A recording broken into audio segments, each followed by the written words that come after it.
நல்ல ஒரு வேட்பாளர் சி அன்புமணி அவர்களை கொடுத்த மருத்துவர் ஐயா அவர்களுக்கும், எங்களுக்காக பிரச்சாரம் செய்த அனைத்து கூட்டணி கட்சி தலைவர்கள், குறிப்பாக நண்பர் அண்ணாமலை அவர்களுக்கும், முன்னாள் முதலமைச்சர் OPS அவர்களுக்கும், நண்பர் டிடிவி தினகரன் அவர்களுக்கும், நண்பர் GK வாசன் அவர்களுக்கும், திரு பாரிவேந்தர் அவர்களுக்கும், திரு AC சண்முகம் அவர்கள், திரு தேவநாதன் அவர்கள், திரு ஜான் பாண்டியன் அவர்கள் உள்ளிட்ட அனைத்து கூட்டணி கட்சி தலைவர்களுக்கும், தொண்டர்களுக்கும், நிர்வாகிகளுக்கும் நன்றி. முக்கியமாக பாட்டாளி மக்கள் கட்சியின் அனைத்து நிர்வாகிகள், தொண்டர்களுக்கும், குறிப்பாக மாநில நிர்வாகிகள், மாவட்ட ஒன்றிய கிளை நிர்வாகிகள் 20 நாட்களாக களத்திலே அங்கேயே தங்கி அங்கேயே கடுமையாக பணியாற்றி கௌரவமாக பெற்ற கிட்டத்தட்ட 56,300 வாக்குகள் பெற்றிருக்கின்றோம். அத்துணை நிர்வாகிகளுக்கும் இந்த நேரத்தில் நன்றிகளை தெரிவிக்கின்றேன். இந்த தேர்தல் நடந்தது உங்களுக்கு நன்றாக தெரிஞ்சிருக்கும், குறிப்பாக ஊடக நண்பர்களுக்கு தெரிந்திருக்கும். உலக அளவிலே இந்த தேர்தலில் திமுக எப்படி வெற்றி பெற்றார்கள் என்று எல்லாருக்கும் தெரியும். பணத்தை கொடுத்து, பொருளை கொடுத்து, அதிகாரத்தை வைத்து வெற்றி பெற்ற திமுக அது உண்மையான வெற்றி கிடையாது. அதாவது நேர்மையான முறையில் ஒரு பைசா செலவில்லாமல் நாங்கள் பெற்ற 56,300 வாக்குகள், இதுதான் உண்மையான வெற்றியாக நாங்கள் கருதுகிறோம். கிட்டத்தட்ட 250 கோடி ரூபாய் பணத்தை திமுக இந்த இடைத்தேர்தலில் செலவு செய்திருக்கிறது. அதாவது 6,000 ரூபாய் பணமும் 4,000 ரூபாய் பொருளாக கொடுத்திருக்கிறது. இதில் 34 அமைச்சர்களில் 33 அமைச்சர்கள் களத்தில் இருந்தார்கள். 125க்கு மேல் சட்டமன்ற உறுப்பினர்கள், 30க்கு மேல் நாடாளுமன்ற உறுப்பினர்கள், மாவட்ட பெருந்தலைவர்கள், டிஸ்ட்ரிக்ட் சேர்மன், யூனியன் சேர்மன் போன்றவர்கள் எல்லாம் அங்கேயே தங்கி அங்கேயே வீடுவீடாக சென்று தேர்தலில் வாக்குகளை கேட்கவில்லை, மாறாக பணத்தை கொடுத்து வாக்குகளை பெற்றார்கள். 3 தவணையாக திமுக வாக்காளர்களுக்கு பணத்தை கொடுத்தார்கள். அன்றாடம் அரிசி மூட்டைகள், அப்புறம் எண்ணெய், பருப்பு, புடவைகள், மூக்குத்தி, கம்மல், என்னென்ன பொருள் கொடுக்கணுமோ அத்தனையும் அன்றாடம் கொடுத்தார்கள். இது உலகத்துக்கு தெரிந்தது, ஆனால் தேர்தல் ஆணையத்துக்கு தெரியவில்லை என்றால் நினைத்து பார்த்தாலே எனக்கு அதாவது வெக்கக்கேடு. தேர்தல் ஆணையம், தமிழ்நாட்டினுடைய தேர்தல் ஆணையம் தேவையா அப்படின்னு ஒன்னு யாரோ இருக்காங்களா? அப்படின்னு யாரோ இருந்தாங்கன்னா he is unfit for this job. He is completely unfit for this job. உங்களுக்கு எதுக்கு ஒரு அதிகாரம்? உங்களுக்கு எதுக்கு ஒரு அலுவலகம்? உங்களுக்கு எதுக்கு ஒரு சம்பளம்? முதல்ல உங்களுக்கு துணையாக எதுக்கு இவ்வளவு அதிகாரிகள்? உலகத்தில் எல்லாத்துக்கும் தெரியுது, அங்க பணத்தை கொடுக்கறாங்க, பொருளை கொடுக்கறாங்க, எல்லாமே தினம் அங்க 2000 திமுக வாகனங்கள் அங்கேயே தங்கி இருக்குது, அங்கேயே சுத்திட்டு இருக்கிறாங்க கொடியை போட்டு. அங்க ஒவ்வொரு கிராமத்திலையும் ஒரு திமுகல ஒரு பந்தல் போட்டு வச்சிருக்காங்க. அந்த பந்தலுக்கு 25,000 ரூபாய் செலவாகுது. கிட்டத்தட்ட 300 பந்தல் போட்டு வச்சிருக்காங்க. எத்தனை கோடி செலவு? Election expenses. நேரம் அந்த வேட்பாளரை தகுதி நீங்க செஞ்சிருக்கணும், எப்பயும் செஞ்சிருக்கணும். நேர்மையான முறையில் தேர்தல் நடந்தது. ஆனா இதெல்லாம் தெரியவே தெரியலன்னு ஒரு தேர்தல் ஆணையர் சொல்றாருன்னா அவர் எப்பேற்பட்டவர் இருப்பார்? அதான் சொல்றீங்க, அன்பிட் ஃபார் திஸ் ஜாப். அவர் மட்டும் இல்ல, இருக்கிற அவருக்கு உடந்தையா இருக்கின்ற அத்தனை பேரும். இது இப்படிதான் ஒரு இடைத்தேர்தல் நடத்தணுமா? இது ஒரு ஜனநாயக கேலி கூத்து. இது இதற்கு முதலமைச்சர் பெருமையா சொல்றதுக்கு எதுவுமே தெரியல எனக்கு. என்ன பெருமை முதலமைச்சர் சொல்லிட்டு இருக்காரு? விக்கிரவாண்டிக்கு போனீங்க, காசு கொடுத்தீங்க, ஓட்டு வாங்கினீங்க, இது ஒரு பெருமையாது? ஆனாலும் அதை மீறி அந்த தொகுதி மக்கள் எங்களுக்கு நேர்மையான முறையில் வாக்களித்தார்கள். இன்னொன்னு, நான் அந்த தொகுதி மக்களை நான் குறை சொல்ல மாட்டேன்.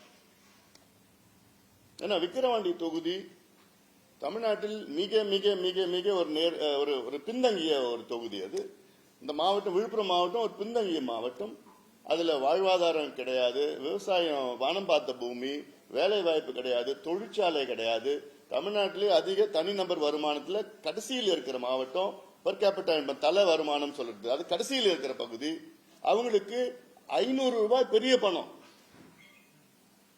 விக்கிரவாண்டி தொகுதி வாக்காளர்கள் 500 ரூபாய் பெரிய பணம். அவங்க கிட்ட போய் 10,000 ரூபாய் கொடுத்தா என்ன பண்ணுவாங்க? கொடுத்தவங்களுக்கு ஓட்டு போட்டு தான் ஆவாங்க. ஏன் உதவ் 10,000 கொடுத்தா உதவோட ஓட்டு போட்டுருவாப்ல. யார் கொடுக்குறாங்களோ இதான் சொல்றேன். யாரோட 10,000 கொடுத்தா ஓட்டு போட போறாங்க. அந்த அளவுக்கு 10,000 ரூபாய்க்கு பொருள், பணமும் பொருளும் கொடுத்து ஓட்டு போட்டிருக்காங்க மக்கள். நான் அவங்களை குறை சொல்ல மாட்டேன். ஏன்னா இந்த மக்களை 77 ஆண்டுகள் சுதந்திரம் அடைந்து இந்த நிலைமையில தான் வச்சிருக்கிறாங்க இவங்க ஆளுங்கட்சிக்காரங்களும் ஆண்டு கொண்டிருக்கின்றவர்கள். ஏன்னா இவங்க படிச்சாங்கன்னா, வேலைக்கு போயிட்டாங்கன்னா, தெளிவாயிட்டாங்கன்னா இவங்களுக்கு ஓட்டு போட மாட்டாங்க. அதனால இந்த மக்களை இப்படியே அடிமையா வச்சிருக்கணும், இப்படியே வேலை இல்லாம வச்சிருக்கணும், இப்படியே கூலியா வச்சிருக்கணும். இதுதான் திராவிட மாடல். இந்த திராவிட மாடல் தான் ஸ்டாலின் அவர்கள் சொல்கிறார். திராவிட மாடல்னா என்ன?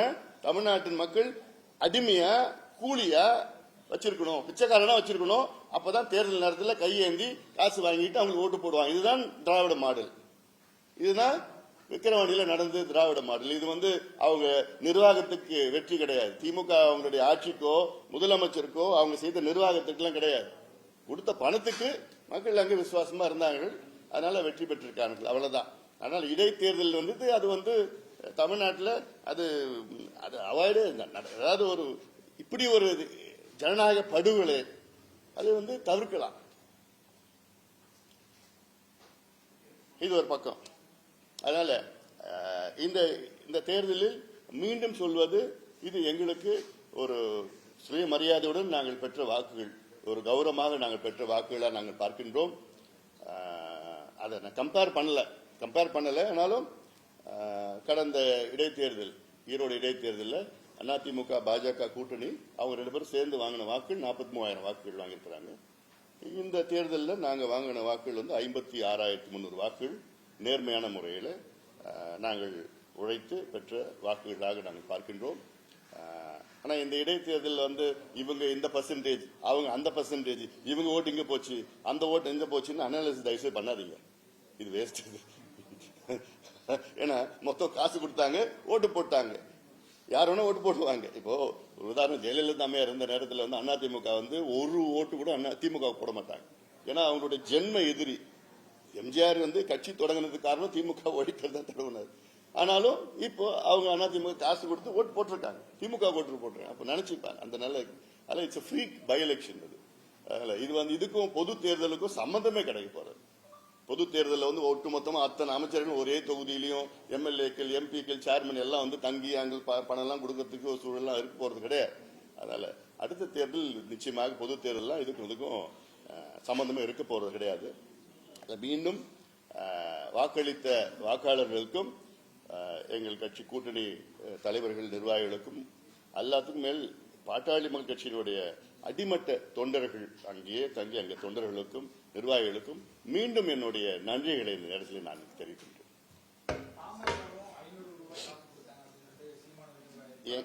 எங்கேயாவது நீங்க ப்ரூவ் பண்ணுங்க பார்க்கலாம். இதெல்லாம் சொல்லி பேசிக்கலாம் வெளியில. எங்கேயாவது ப்ரூவ் பண்ணுங்க பார்க்கலாம். எங்கேயாவது ப்ரூவ் பண்ணுங்க. எங்கிட்ட இருந்தா தானே கொடுக்கறதுங்க. நாங்க பாட்டாளிகள்.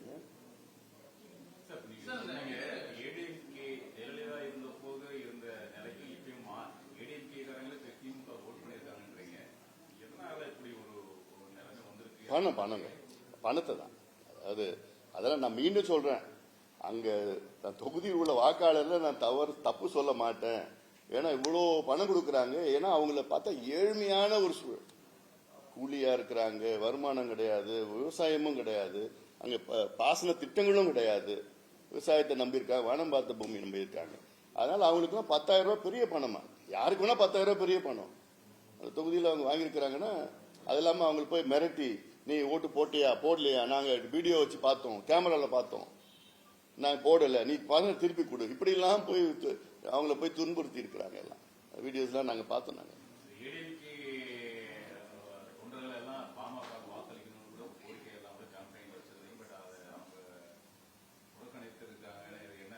இல்ல, நாங்க அது உள்ள இன்னும் அனலைஸ் பண்ணல. நாங்க எங்களுக்கு இன்னும் ஒரு நாள் ஆகும்.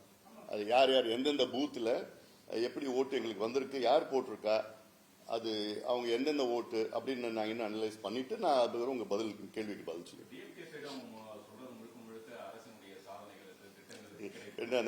அந்த கள்ளக்குறிச்சியில் நடந்த சாதனை சொல்றாங்களா, இல்ல திருநெல்வேலியில் நடந்த அந்த படுகொலை பத்தி சொல்றாங்களா, இல்ல ஆம்ஸ்ட்ராங் படுகொலை சொல்றாங்களா, இல்ல அங்க அதிமுக படுகொலை சொல்றாங்க, சட்டம் ஒழுங்கு சொல்றாங்களா, இதுதான் சாதனை, அவங்க சாதனையா? நீங்க சொல்ற மாதிரி நம்ம பார்த்தோம்னா சார், கள்ளக்குறிச்சியில் நடந்தது மிகப்பெரிய ஒரு உயரமான சம்பவம். அப்போ மக்கள் வந்து ஒரு கோபத்துல இருந்திருக்கணும், திமுகவுக்கு எதிர்ப்பால வாக்களிச்சிருக்கணும். நிச்சயமா கோபத்தில் இருக்கிறாங்க. அதாவது இந்த தேர்தல் மட்டும் நேர்மையான முறையில் நடந்திருந்தால் திமுக டெபாசிட் இழந்திருக்கும். அதுதான் கள நிலவரம். அவ்வளோ மக்கள் வந்து திமுக மீது கோபத்தில் தான் இருக்கிறாங்க. அங்க மட்டும் இல்ல, ஒட்டுமொத்த தமிழ்நாட்டில் கோபத்தில் தான் இருக்கிறாங்க. ஏன்னா இது கள்ளக்குறிச்சி வந்து பக்கத்து மாவட்டம் தான். எல்லாமே அங்கேயும் விழுப்புரத்திலே பாத்தீங்கன்னா, விழுப்புரம் மாவட்டத்திலே சமீபத்தில் 11 பேர் கள்ளச்சாராயத்தை குடிச்சு அதுல ஒருத்தர் இறந்துட்டார். இன்னும் கொஞ்சம் பேர் வந்து ஏதோ தப்பிச்சிருக்கிறாங்க. அதுவும் மூடி மறைச்சிட்டு இருக்காங்க. இது சம்பவமே இல்லைன்னு மூடி மறைச்சிட்டு இருக்காங்க அரசு. அதனால இது ஒரு சம்பவம் தொடர்ந்து நடந்துட்டு வருது. எங்க பார்த்தாலும் லஞ்சம், ஊழல் இருக்கு, நிர்வாகமே கிடையாது. அது தேர்தல் ஆணையம் நினைச்சா முடிவு பண்ணலாம். தேர்தல் ஆணையம் நினைச்சா முடிவு பண்ணலாங்க. தேர்தல் ஆணையம் ஒரு கேண்டிடேட்டை வந்து டிஸ்குவாலிஃபை பண்ணா போதும். ஒரே கேண்டிடேட் டிஸ்குவாலிஃபை பண்ணா இது யாருமே லீடு பண்ண மாட்டாங்க. அந்த அதிகாரம் தேர்தல் ஆணையத்துக்கு இருக்கு.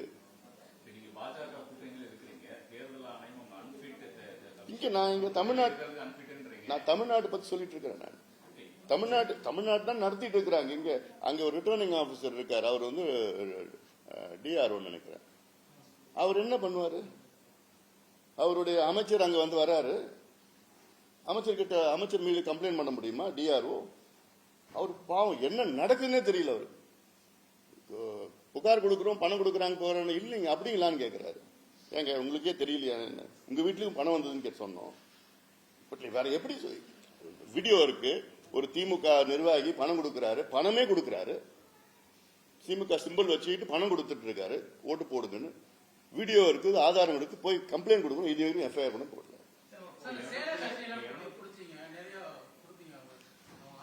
எதுவுமே இது எஃப்ஐஆர் பண்ண போடல. ஒண்ணுமே நடக்கல. எவ்வளவு பொருள் பிடிச்சி எல்லாம் பண்ணாங்க. இது வரைக்கும் எந்த நடவடிக்கையும் நடக்கல. ஒண்ணுமே கம்ப்ளைண்ட் நாங்க கொடுத்துட்டே தான் இருக்கிறோம். எஃப்ஐஆர் எதுவும் போடுறதே கிடையாது. இல்ல இதெல்லாம் இன்னொன்னு, இது வந்து சட்ட ரீதியிலையும் நாங்க சந்திக்க நாங்க போறோம். நாங்க எங்கிட்ட ஆதாரம் நிறைய இருக்கு. ஏன்னா வந்து ஒரு திமுக எங்களுக்கு வீடியோஸ், போட்டோஸ் எல்லாம் இப்போ இந்த திமுக இந்த ஷெட் எல்லாம் போட்டு வச்சிருக்காங்க. அது அவ்வளவு செலவு பண்ணிருக்கிறாங்க. திமுகவுடைய வாகனங்கள் எல்லாம் அவ்வளவு வந்திருக்கு. ஒவ்வொரு நாளும் அவ்வளவு வாகனங்கள். அதெல்லாம் தேர்தல் கணக்குல வரணும். வேட்பாளர் தேர்தல் கணக்குல வரும். இப்போ எம்பி எலெக்ஷன் நடந்தது. அதுல நாங்க ஒரு மாம்பழம் எனக்கு கொடுத்தாங்க. நான் போறப்ப அந்த ஒரு மாம்பழம் 1 கிலோ 65 ரூபாய் அப்படின்னு எங்களுக்கு தேர்தல் கணக்கு செலவுக்கு போட்டிருக்காங்க. ஒரு மாம்பழம் யாரு ஊருக்காரங்க எனக்கு ஒரு மாம்பழம் கொடுத்தாங்க. அது வந்து தேர்தல் கணக்குல வருது. ஊருக்கு போறப்ப பூ போட்டாங்க. அது வந்து அவங்க வீட்டுல பூ போட்டாங்க. அந்த பூ வந்து 1 கிலோ பூ 15 ரூபாய், 50 கிலோ பூ அப்படின்னு சொல்லி எங்களுக்கு தேர்தல் வரவு செலவு கணக்கு போட்டாங்க. தருமபுரியில் போட்டாங்க. அப்போ அப்படி இருந்த சூழல்ல இங்க கணக்கு இல்ல. எல்லா ஊர்லயும் பிரியாணி ஓடிட்டு இருக்கு, எல்லா ஊர்லயும் மது கொடுத்துட்டு இருக்காங்க, எல்லாம் ஷெட்டு கட்டி வச்சிருக்காங்க, பக்கா ஷெட்டு கட்டி வச்சிருக்காங்க. எல்லாம் கார் கொடி கட்டிட்டு கார் போயிட்டு இருக்குது. ஊருக்கு கார் என்ன கார், எவ்வளவு கார்? இந்த ஷெட்டு கணக்கு பண்ணாலே 4 கோடி ரூபாய் வருது. இந்த கார் கணக்கு பண்ணாலே கிட்டத்தட்ட வாகன செலவு, ஒரு நாள் வாகன செலவுன்னு சொல்லிட்டு பண்ணிட்டா அதுவே கிட்டத்தட்ட ஒரு 2.5 கோடி வருது. அதுல ஒரு வேட்பாளர் எவ்வளவு செலவு பண்ணலாம்? கிட்டத்தட்ட 40 லட்சம் ரூபாய்க்கு கம்மியாக செலவு பண்ண முடியும். அப்போ என்ன அப்புறம் ஒரு அதிகாரி இருக்கிறாங்க, இது கூட பண்ண முடியல. அவர்கிட்ட போய் கம்ப்ளைண்டே கொடுத்தோம். ஒரு ரெஸ்பான்சிபிள் ஆபீசரா இருக்கணும்ல. அவர் எவ்வளவு பெரிய responsibility to uphold the democracy in our country. அதான் அவரோட வேலை. அது கூட பண்ண முடியலன்னா எதுக்கு நீங்க பதவியில் இருக்கிறீங்க? விலகி போங்க, ரிசைன் பண்ணுங்க. எனக்கு பதவி வேணாம்னு சொல்லிட்டு போங்களேன். உங்களை நம்பிதானே நாங்க கட்சியெல்லாம் இருக்குது. என்ன கை கட்டப்பட்டதுங்க? என்ன கை கட்டப்பட்டது? அப்ப எனக்கு வேலை வேண்டான்னு போங்களேன். அப்பதான் சொல்ல, அப்படி மிரட்டினா விட நீங்க வேலை வேண்டாம் ரிசைன் பண்ணிட்டு போக வேண்டியதானே, சொல்லிட்டு போக வேண்டியதானே. அதான ஒரு நேர்மையான நல்ல அதிகாரிக்கு அழகுது. ஒரு தைரியமான அதிகாரி படம் செஞ்சிருப்பாங்க. நாட்டினுடைய ஜனநாயக டெமோக்ரஸிங்க, எலெக்ஷன் இது. இது பஞ்சாயத்து தேர்தல் கிடையாது, இது அசம்பிளி எலெக்ஷன். இது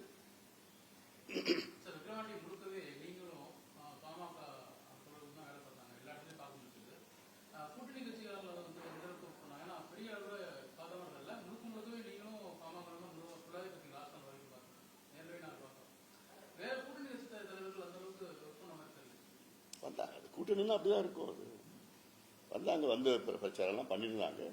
அதுக்கெல்லாம் எலெக்ஷன் ஒரு கூட்டணின்னு அப்படிதான் இருக்கும்.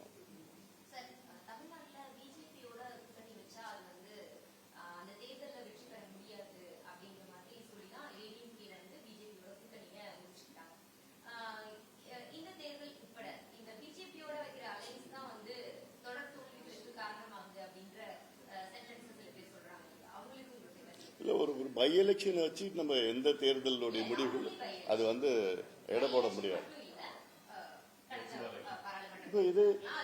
இப்போ இதே பிஜேபி கூட கூட்டணி 2014 வச்சோம். அப்போ பாத்தீங்கன்னா திமுக ஒரு தொகுதியிலும் வெற்றி பெற முடியல. நாங்க எங்க கூட்டணியில 2 தொகுதியில வெற்றி பெற்றோம். ஒரு தேர்தல் ஒரு மாறும். ஒரு தேர்தல் நாடாளுமன்ற தேர்தல் வேற, சட்டமன்ற தேர்தல் வேற. சட்டமன்ற தேர்தலில் அமைக்கின்ற கூட்டணிகள், அங்க இருக்கின்ற சூழல்கள், அரசாங்கத்துக்கு மேல ஆன்டி இன்கம்பன்சி, இதெல்லாம் கணக்கெடுக்கணும். போன சட்டமன்ற தேர்தலில் பாத்தீங்கன்னா அதிமுக 10 ஆண்டுகள் ஆட்சி செய்த பிறகும் அந்த கூட்டணிக்கு 75 இடங்கள் கொடுத்திருக்கிறாங்க, மக்கள் கொடுத்திருக்கிறாங்க. அது பெரிய விஷயமா நான் பாக்குறேன். நான் 10 ஆண்டுகள், இது சாதாரணது கிடையாது. அதனால அது ஒரு சூழல் மாறும். இப்ப திமுக ஆட்சி செய்துட்டு இருக்காங்க. நிச்சயமா அடுத்த முறை திமுக ஓட்டு போட போறது கிடையாது. அவங்க செய்யற ஊழல், அவங்க செய்யறது அந்த ஒரு பிரச்சனைகள், ஒரு தமிழ்நாட்டில் சட்ட ஒழுங்கு, இந்த கள்ளச்சாராயம், இந்த கஞ்சா விற்பனை எல்லாம் எவ்வளவு பெரிய ஒரு பிரச்சனை இருக்குது. அதை வந்து முதலமைச்சர் ஒரு கவனம் எடுத்து அது பண்ற நிலையில இல்லை. இன்னொன்னு முக்கியமான நான் சொல்றது தமிழ்நாட்டில் பாத்தீங்கன்னா திமுகவுக்கும் சமூக நீதிக்கும் சம்பந்தம் கிடையாது. இனி தயவுசெய்து யாரும் சம்பந்தப்படுத்தி பேசாதீங்க, மீடியாலையும் மக்களும் சொல்லிட்டு இருக்கேன். ஏன்னா திமுகவுக்கும் சமூக நீதிக்கும் சம்பந்தமே கிடையாது. திமுக சமூக நீதி விரோதின்னு சொல்றதுக்கு மேல துரோகின்னு கூட சொல்லுவேன் நான். ஏன்னா இதுக்கப்புறம் என்ன வருகின்ற காலத்துல நாங்க இன்னும் நிறைய எக்ஸ்போஸ் பண்ண இருக்கிறோம். நாங்க எக்ஸ்போஸ் மக்களுக்கு இன்னும் நிறைய விழிப்புணர்வு ஏற்படுத்த இருக்கிறோம். நாங்க தொடர்ந்து சொல்லிட்டு வரோம், ஜாதிவாரி கணக்கெடுப்பு நடத்துங்கன்னு சொல்லிட்டு வரோம். இதனால நடத்தாதனால தமிழ்நாட்டில் உள்ள 69 விழுக்காடு இடஒதுக்கீட்டுக்கு ஆபத்து வந்திருக்கிறது. பல முறை எச்சரிக்கை கொடுத்துட்டு இருக்கோம். என்னைக்கு இந்த வழக்கு உச்சநீதிமன்றத்தில் எடுப்பாங்க எங்களுக்கே தெரியல. எடுத்தாங்கன்னா முடிஞ்சு போச்சு. 69 விழுக்காடு இடஒதுக்கீடு ரத்து பண்ணிடுவாங்க, இது உறுதியா செய்வாங்க. ஆனாலும் நாங்க எடுக்க மாட்டோம்னா புரியல. நேற்று கூட ஒரு அமைச்சரை நான் சந்திச்சேன், ஒரு நிகழ்ச்சியில சந்திச்சேன். நான் ஒரு குடும்ப நிகழ்ச்சியில சந்திச்சேன். ஆந்திரா அமைச்சரை சந்திச்சேன். அவர் வந்து 150 கோடி ரூபாய் ஆந்திராவில் வந்து ஜாதிவாரி கணக்கெடுப்புக்காக ஒதுக்கீடு செஞ்சிருக்கிறாங்க. முதல் தவணையா செஞ்சிருக்கிறாங்க.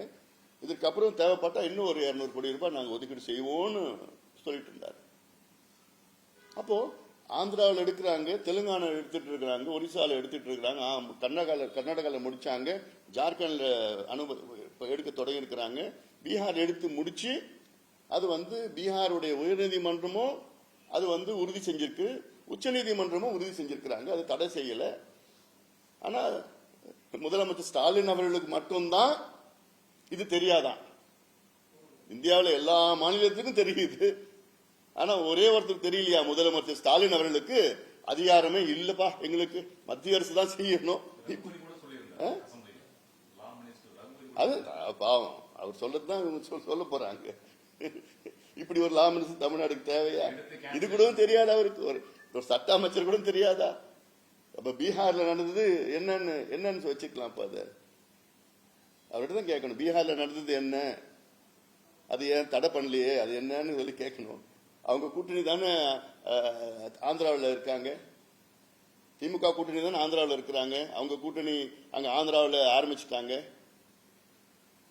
அப்ப அவங்க இவங்களுக்கு உடந்த இல்லையா? அப்போ இது எவ்வளவு பெரிய ஒரு பொய்ய முதலமைச்சர் சொல்றாரு, அது சட்டமன்றத்தில் சொல்லிட்டு இருக்காரு. அப்போ உங்களுக்கு சமூக நீதி பேசுறதுக்கு எந்த தகுதியும் கிடையாது. அது அடிப்படையில் ஒரு நல்ல ஒரு நிர்வாகம், நல்ல முதலமைச்சர் என்ன பண்ணுவாங்கன்னா, கிட்டத்தட்ட 60-70 ஆண்டு காலம் இடஒதுக்கீடு பெற்றிருக்கின்றவர்கள் அவங்க இன்னைக்கு எந்த நிலையில இருக்கிறாங்க? நீங்க பறவைகளை கணக்கெடுக்கிறீங்க, விலங்குகளை கணக்கெடுக்கிறீங்க, எல்லாம் நீங்க பேருந்துகள்ல போறதுக்கு மாணவர்களை கணக்கெடுக்கிறீங்க, பெண்களுக்கு நலத்திட்டங்கள் கொடுக்குறது பெண்களை கணக்கெடுக்கிறீங்க. இடஒதுக்கீடு கொடுக்கறது ஏன் உங்களுக்கு கணக்கெடுக்க மனசு வரல? ஏன்னா இவ்வளவு காலமா இடஒதுக்கீடு பெறுகின்ற மக்கள் எந்த நிலையில் இருக்கிறாங்க? இப்ப மலை குறவர்கள் இருக்கிறாங்க, அவங்களை நம்ம நரி குறவர்கள் சொல்றோம். இந்த குறவன் குறத்தி எல்லாமே நம்ம பழங்காலத்துல இருந்து உண்மையான தமிழர்கள். அவங்க என்ன நிலையில இருக்கிறாங்கன்னு யாருக்காவது தெரியுமா? எத்தனை பேர் இருக்கிறாங்க? படிச்சிருக்கிறாங்களா? வேலை இருக்குதா? வீடு இருக்குதா? பட்டதாரிகள் இருக்கிறாங்களா? இது தெரியறதுக்கு ஆர்வம் இல்லையா முதலமைச்சருக்கு? தமிழ்நாட்டில் எவ்வளவு மீனவர்கள் இருக்கிறாங்க?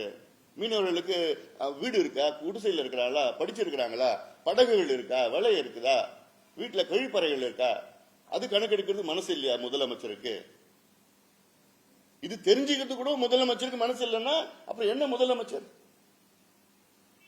இது சர்வே, இதுதான் ஜாதி வாரி சர்வே. நீ பேரை பிடிக்கலன்னா பேரை கூட மாத்திக்கங்க. எனக்கு ஜாதி அந்த பேரை பிடிக்கல, பேரை மாத்திக்கங்க. சோசியல் ஜஸ்டிஸ் சர்வேன்னு சொல்லுங்க. எடுத்து இந்த மக்கள் எப்படி இருக்கிறாங்க, எந்த நிலையில இருக்காங்க, அது பேரை மாத்திக்கங்க. நீங்க சமூக நீதி கணக்கெடுப்பு மாத்திக்கங்க. உங்களுக்கு பேர் பிடிக்கல ஓட்டு மட்டும் ஜாதியை பார்த்து ஓட்டு. ஏன் இந்த தேர்தலில் திமுக பெரிய கணக்கெடுத்தாங்க தெரியும்ல? விக்கிரவாணி இடைத்தேர்தலில் எந்தெந்த கிராமத்தில் எந்தெந்த ஜாதி, எந்தெந்த மதம், எந்தெந்த ஓட்டு, இதுக்கு லிஸ்ட் கையில் வச்சிருக்கிறான் தெளிவா. அதை வச்சுதானே காசு நிறைய கொடுத்தாங்க. போய் தேர்தலுக்கு நீங்க ஜாதி வாரி கணக்கெடுப்பு நடத்துவீங்க, ஓட்டுக்கு பணம் கொடுக்கறதுக்கு. ஆனா அவன் படிக்கிறதுக்கும் வேலைக்கும் நீங்க கணக்கெடுப்பு நடத்த மாட்டீங்க. இதுதான் உண்மையான திமுக. இதுதான் சமூக நீதியா?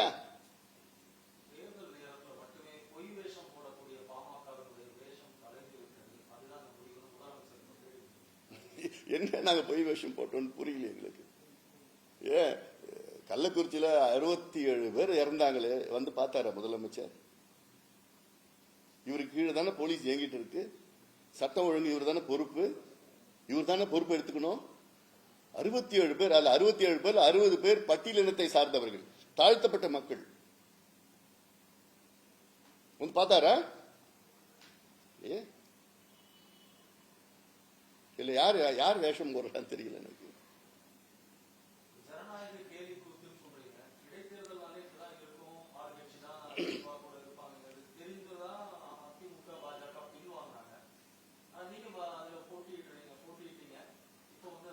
நாங்க தைரியமா போட்டிட்டோம்.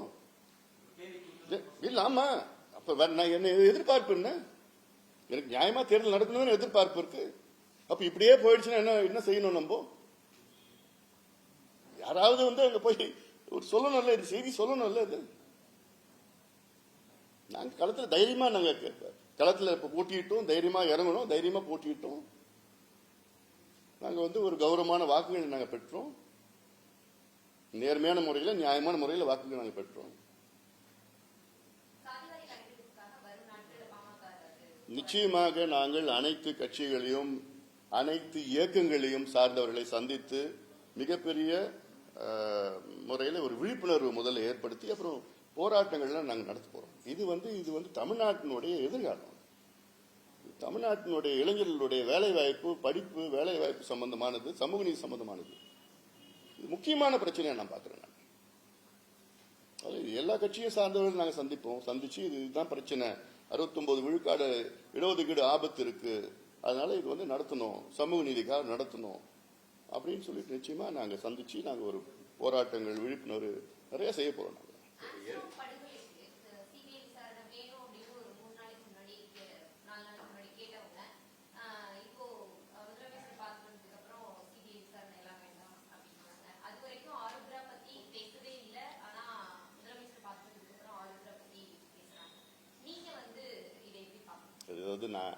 நடந்தது ஒரு ரொம்ப கோரமான ஒரு சம்பவம். அதை நினைச்சு பார்த்தாலே எங்களுக்கெல்லாம் ரொம்ப அதிர்ச்சியா இருக்கு. அது இல்லாமல் ஆம்ஸ்ட்ராங் அவர்கள் சமூக நீதி நிலைநாட்ட வேண்டும், அதாவது பின்தங்கிய சமுதாயம், அடக்கப்பட்ட ஒடுக்கப்பட்ட மக்கள், அதாவது பட்டியலின சமுதாயம், வன்னியர் சமுதாயம், மிக பின்தங்கிய சமுதாயம் எல்லாம் ஒன்னா சேர்ந்து அவர்கள் ஆட்சி அதிகாரம் பெற வேண்டும் என்ற நோக்கத்திலே தான் கடந்த காலத்தில் அவருடைய பேச்சும் நான் பார்த்தேன். நான் இதுல இதுதான் இந்த கேள்வி தான் நான் அங்க அவர் வீட்டில் அவருடைய மனைவியை சந்திச்சு அப்புறம் அனுதாபங்கள் தெரிவித்த நேரத்தில் இரங்கல் தெரிவித்த நேரத்தில் வெளியில நான் செய்தியாளரை பார்க்குறப்ப சொன்னேன். நான் இது மாதிரி சிபிஐ என்கொயரி பல தலைவர்கள் கேட்குறாங்க. இப்போ பிஜேபி தலைவர்கள் கேட்குறாங்க, மற்ற கூட்டணி கட்சி தலைவர்கள் பிளஸ் திருமாவளவன் அவரும் அதான் கேட்டாரு, சிபிஐ விசாரணை வேணும்னு கேட்டிருந்தாருன்னு சொல்லிட்டு. அப்போ நான் சொன்னேன், அதுவும் நாங்களும் எங்களுக்கு சிபிஐ விசாரணை வந்து நல்லது தான். ஏன்னா இது வந்து தேசிய கட்சியினுடைய மாநில தலைவர், இதுல யார் சம்பந்தப்பட்டிருக்காரு, யார் ஊக்குவித்திருக்காரு, யார் இதுல பின்னணியில் இருக்கிறாங்க தெரியணும். இது வந்து வைடர் சர்க்கிள்ல யார் யார் இருக்காங்க பார்த்து தெரிஞ்சாதான் சிபிஐ முழுமையா விசாரணை பண்ணணும் நாங்க சொன்னோம். அதே நேரத்தில் கள்ளக்குறிச்சியில் நடந்த அந்த படுகொலை, நான் என்ன பொறுத்த வரைக்கும் அது படுகொலையை தான் நான் பார்க்கிறேன். அது ஏதோ விஷச்சாராய சாவுன்னு நான் பார்க்கல. படுகொலைன்னா கடந்த ஆண்டு நடந்த சம்பவம் நடந்திருக்கு. 29 பேர் இறந்துருக்காங்க, கண்ணு ஒரு 7 பேருக்கு போயிருக்கு. நடந்து முடிஞ்ச சம்பவத்தில் அப்புறம் விசாரணை பண்ணாங்க, நடத்தினாங்க, ஒண்ணுமே இல்லை. அதுல ஏதோ ஒரு 10-20 பேர் கைது பண்ணாங்க, விக்ரம கைது பண்ண விட்டுட்டாங்க. மறுபடியும் சம்பவம் நடக்குது. அப்ப யார் காரணம்? 2 சம்பவம் நடக்கிறப்போ முதலமைச்சர் தான் அதுக்கு காரணம் எடுத்துக்கணும். அதனால என்னை பொறுத்தவரைக்கும் முதலமைச்சர் தான் அந்த 67 பேரும் படுகொலை பண்ணியிருக்கிறார். அவர் தான் அந்த பொறுப்பு எடுத்துக்கணும். அது இல்லாம அதுல இறந்தவங்க 67 பேர்ல 60 பேர் பட்டியலினத்தை சார்ந்தவர்கள், தாழ்த்தப்பட்ட மக்கள். அப்ப அவங்களுக்கு ஏன் திருமாவளவன் அவர்கள் வந்து சிபிஐ விசாரணை வேணும்னு கேட்கல? அதுதான் நான் சொன்னேன். அதுக்கும் கேளுங்க. ஏன்னா அது வந்து ஏதோ அந்த ஒரு சம்பவம் கிடையாது. இதுல யாரு இது போன்ற ஒரு சம்பவம் மீண்டும் நடக்கக்கூடாது. அதுக்கு ஏன்னா இன்டர்ஸ்டேட் இஷ்யூ பாண்டிச்சேரியில இருந்தா வந்ததுன்னு சொல்றாங்க. விழுப்புரத்தில் நடந்த குடிச்சி பண்ணாங்க, ஒருத்தர் இறந்துட்டார், பாண்டிச்சேரியில இருந்து வந்ததுன்னு சொல்றாங்க. ஆந்திரால வந்து அங்க இருந்து இங்க இருந்து மெத்தனால் எடுத்துட்டு போனேன்னு சொல்றாங்க. அப்ப இட்ஸ் இன்டர்ஸ்டேட் இஷ்யூ. இது கடந்த 20 ஆண்டுகள்ல கள்ளக்குறிச்சி மாவட்டத்தில் யார் வித்தாங்க, யார் உடந்தையா இருந்தாங்க? ஏன்னா உயர் நிலையில் உள்ள காவல்துறை அதிகாரிகள்லாம் அதுல சம்பந்தப்பட்டிருக்காங்க தெரியுது. ஆளுங்கட்சியை சார்ந்த எம்எல்ஏக்கள் சம்பந்தப்பட்டிருக்காங்க தெரியுது. அரசியல் கட்சிகள்லாம் சம்பந்தப்பட்டு எந்த அரசியல் கட்சினாலும் அது வெளியே படுத்தணும். அது வந்து தமிழ்நாடு அரசு போலீஸ் வந்து அவங்க எல்லாம் வெளியில கொண்டு வருவாங்களா, எக்ஸ்போஸ் பண்ணுவாங்களா? இல்ல. அதுக்காக சிபிஐ இருக்கு. இதுக்கும் வேணும், அதுக்கும் வேணும். அதுக்குள்ள நான் ரொம்ப இதுக்குள்ள நான் ரொம்ப அரசியலை நான் பார்க்கல. இப்போ லோக்சபா எலெக்ஷன்ல 40 வாங்கினோம், அதே மாதிரி அசம்பிளி எலெக்ஷன்லயும் குறைஞ்சபட்சம் 200 தொகுதிகள் வெற்றி பெறுவோம்னு சொல்றாங்க. ஷார்ட் பீரியட்ல அசம்பிளி எலெக்ஷன் இந்த நேரத்தில் இப்ப இந்த பை எலெக்ஷன் ரிசல்ட்டும் வந்திருக்கு. இன்னும் அடுத்த பேரவைத் தேர்தலுக்கு எப்படி தயாராவீங்க? அது எப்படி இருக்கு? அது பார்க்க தானே நீங்க போறீங்க. பார்க்க தானே போறீங்க. ஏன்னா இது வந்து கடந்த நாடாளுமன்ற தேர்தல் நேரத்தில் வந்து அது வந்து இந்த கூட்டணி இஷ்யூஸ் இருந்தது. இது வந்து மத்திய அரசு சார்ந்த, மத்தியில யார் வரணும், மத்தியில யார் ஆட்சி செய்யணும், அந்த முடிவுகள்லாம் எடுக்க வேண்டிய சூழல் மக்கள் எடுத்துக்கிட்டாங்க. இங்க வரது வந்து சட்டமன்ற தேர்தலுக்கும் இதுக்கும் சம்பந்தமே கிடையாது. அதனால இதுல வந்து வேற இங்க யார் ஆளணும், எப்படி ஆட்சி பண்ணியிருக்கிறாங்க, கடந்த 5 ஆண்டு காலம் இவங்க செய்த ஆட்சிகள் எப்படி இருக்கு, அந்த நிலைப்பாடு, ஆன்டி இன்கம்பன்சி, ஊழல், லஞ்சம், கிஞ்சம், நிர்வாக திறமை இல்லை, எல்லாமே எல்லாம் பார்த்துட்டு தான் இருக்கோம் நம்ம. அதனால மக்கள் நிச்சயமாக அது நல்ல ஒரு முடிவெடுப்பாங்க. அது இல்லாம 26 வந்து it is an open election.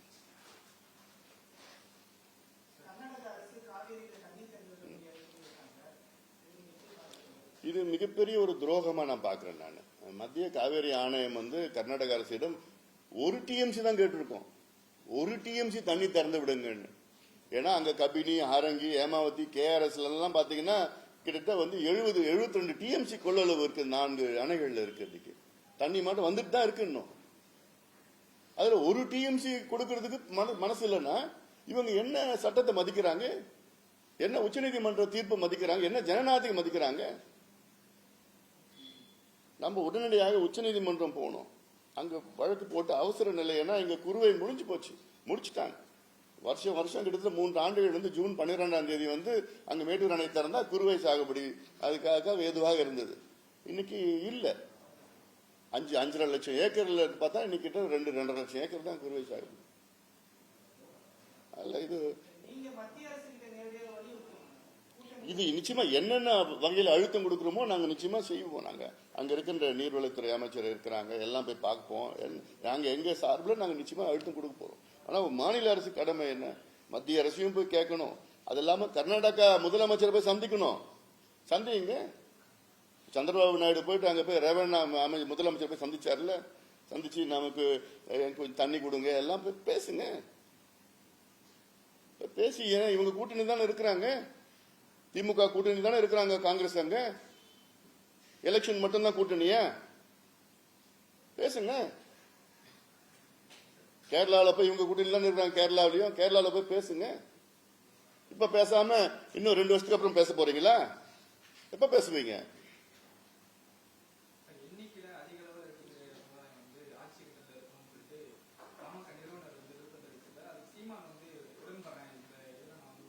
எண்ணிக்கையில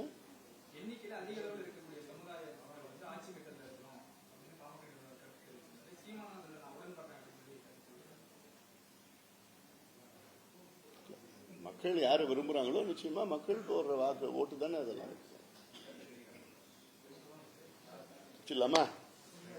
சரி, நன்றி.